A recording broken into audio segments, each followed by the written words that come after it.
covenant with David. Saul was the first king of Israel. He was tall and handsome, just like the people wanted. Saul was a good king for the first few years that he ruled over Israel.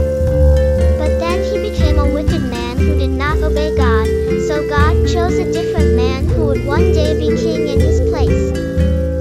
God chose a young Israelite named David to be king after Saul.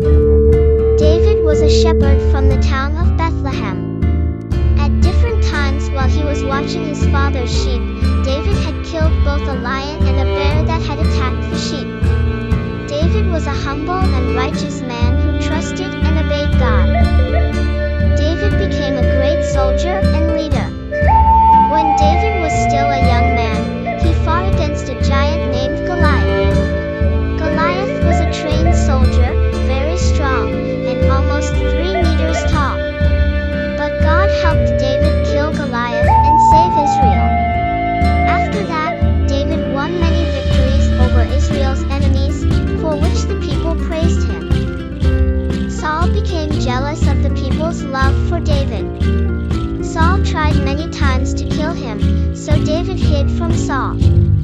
One day, Saul was looking for David so he could kill him. Saul went into the same cave where David was hiding from Saul, but Saul did not see him. David was now very close to Saul and could have killed him, but he did not. Instead, David cut off a piece of Saul's clothes to prove to Saul that he would not kill him in order to become king. Eventually, Saul died in battle, and David became king of Israel. He was a good king, and the people loved him. God blessed David and made him successful. David fought many battles and God helped him defeat Israel's enemies.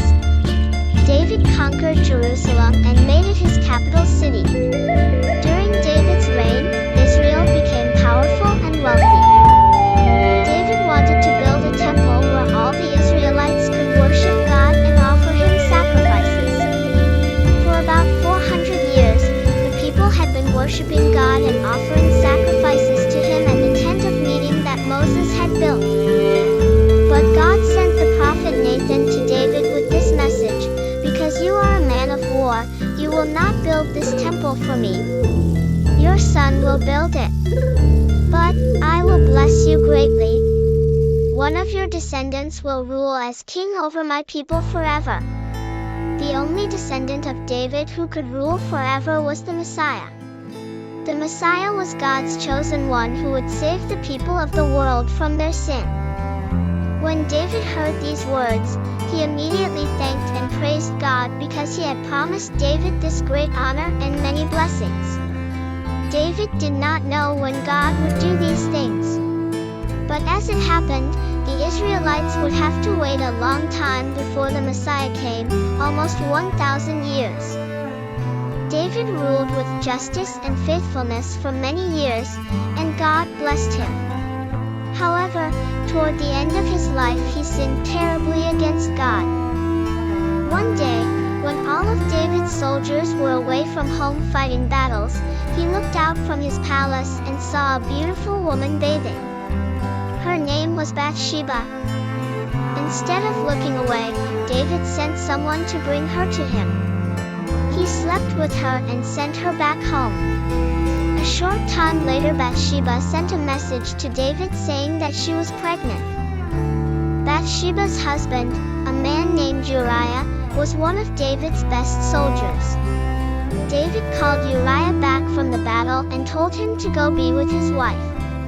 But Uriah refused to go home while the rest of the soldiers were in battle. So David sent Uriah back to the battle and told the general to place him where the enemy was strongest so that he would be killed. After Uriah was killed, David married Bathsheba. Later, she gave birth to David's son. God was very angry about what David had done, so he sent the prophet Nathan to tell David how evil his sin was. David repented of his sin and God forgave him. For the rest of his life, David followed and obeyed God, even in difficult times. But as punishment for David's sin, his baby boy died. There was also fighting in David's family for the rest of his life, and David's power was greatly weakened. Though David had been unfaithful to God, God was still faithful to his promises. Later, David and Bathsheba had another son, and they named him Solomon.